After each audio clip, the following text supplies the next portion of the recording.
Why is NewsLaundry upset at Salvatore Babones, also called as #Baba? I think it was someone who saw that it was convenient to refer to him as #Baba, and we are going to go with that. Makes for fewer letters, it lays up nicely on the overlay.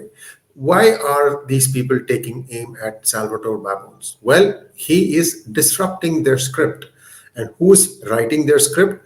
Many of you may have known George Soros, but there is another individual, a French-Iranian-American called Pierre Omidyar, who founded eBay and has become a billionaire, and he now lives in Hawaii. And I want to take a step back because Pierre Omidyar or Omidyar Networks is one of the funders of NewsLaundry. I'm going to give you the references so that you can take a look at it to understand a little bit more about how this toolkit system works. Now, see, the problem for them is now suddenly someone from Australia comes in and says that most intellectuals in India are anti-India. Well, I think NewsLaundry has been priding themselves as being called as intellectual. So they think that this is a slight aimed at them. Well, what have they done? If you take a look at NewsLaundry articles, they are no different from the Wire. Wire is a little bit more extreme, perhaps, and they are now, reaping what they sowed. And NewsLaundry has been a little bit underneath the radar. They don't quite have the same reach, but the venom is still there. So let's take a quick look at how Pierre Omidyar destroyed the political career of Tulsi Gabbard. Here we go. Who is Pierre Omidyar? He is founded eBay, and in fact, you know that eBay became big because they acquired PayPal. PayPal was one of the main players in PayPal was Peter Thiel, and his protege is Elon Musk. So you see how this club is pretty exclusive. Very few people. Now, Pierre Omidyar took up residence in Hawaii, and he has been very actively involved in the politics of Hawaii, and he made sure that he essentially ran Tulsi Gabbard out of town. So much so that now Tulsi Gabbard doesn't even, think that she will win the primaries if she contests in Hawaii. That's the amount of impact, the funding, and the venom that Pierre Omidyar, through his news outlets, The Intercept and Civil Beat, have done. I mean, any sleaze, they just went after Tulsi Gabbard. And Tulsi couldn't fight back because Tulsi doesn't have any funding from political action committees. I mean, that's where you get the millions of dollars that you can use to fight back. Poor girl, she was using mostly, funding from you and I, people who believe in what she stands for. And she has some very good credentials also. She has served in the U.S. Armed Forces and has done duty in, I think, Afghanistan a couple of times, if I'm not wrong. Recently, she has quit the Democratic Party, and she could be one of the candidates for vice president should Donald Trump run in 2024. This is just one of those things that's out there. We don't know for sure if that's going to happen or not, but she certainly has the credentials for this.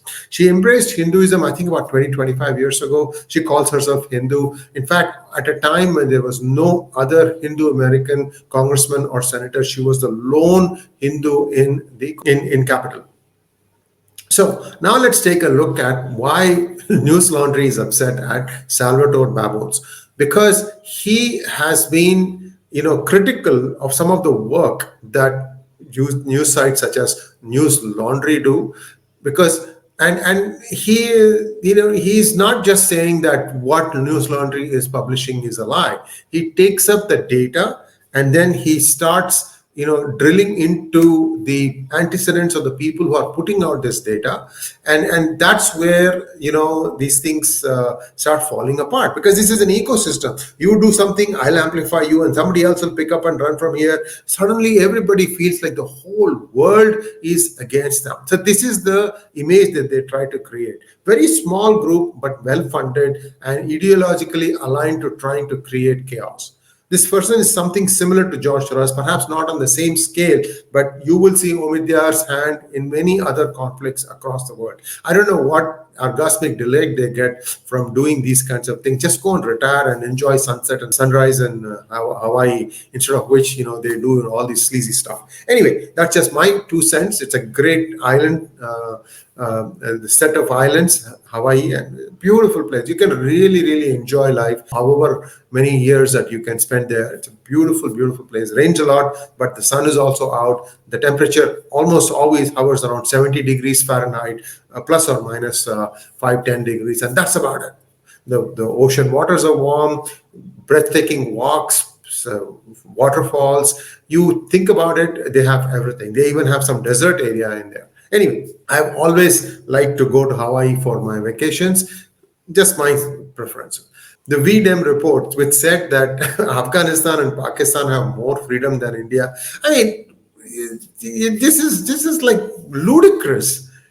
And there is somebody publishing it and somebody amplifying it. Same thing with the Freedom House report in 2021. It said that India is a party-free democracy based on very flawed methods. Do you see the democracy in US, how things are working now? Do you think Biden is running the government now? Well, that is the point. Across the world, democracy has become flawed. To take pot shots at one country is just not right. Am I happy with the way things are run in BJP's internal politics? No. But take a look at the other parties. Do other parties have inner party democracy? Except for the communists, which ideologically is just not suitable for India. Nobody else has even, elections properly done. Everything is rigged. So this is just something that, it's an endemic problem. Somewhere it has to be fixed right. And because, British democracy is perhaps one of the earliest ones, maybe we need to go back and look and see what is going wrong in the British form of democracy, fix it there, and hopefully over a period of years that will set itself right across the countries. But you see here, the trail, the reporting is pretty consistent. They just don't want anyone from outside of India, especially if that person happens to be Caucasian, happens to have an impressive credentials, to come to the support of what I would call as the truth.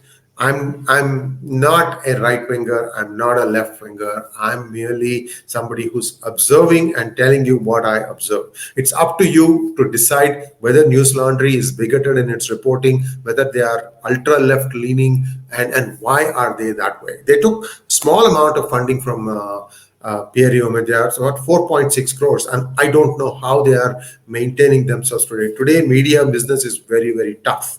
Having said that, all I want to say is every issue that they take up,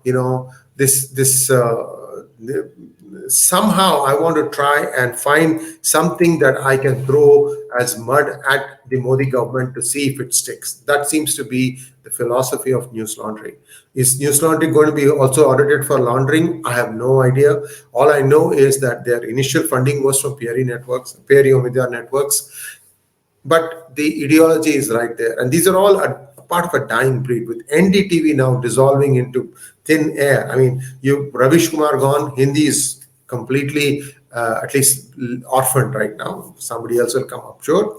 And it could be Nidhi Pugalia. I don't know if Nidhi Pugalia is going to take the same kind of very extreme left stance that Ravish Kumar used to take. Of course, Prannoy Roy is trying to see if he can escape jail term. He can still preserve some of his fortune in NDTV and ride into the sunset into South Africa. We don't know if that's going to happen also or not. But be that as it may, what is the takeaway for the reader? Time is precious. You have to decide which ones, in your opinion, reflect the truth and then follow them. But always keep an open mind. You never know where a surprise is going to come your way. Thanks for watching. Please like, share, and subscribe to our channel. And don't forget to click on the bell button for notifications. Namaskar.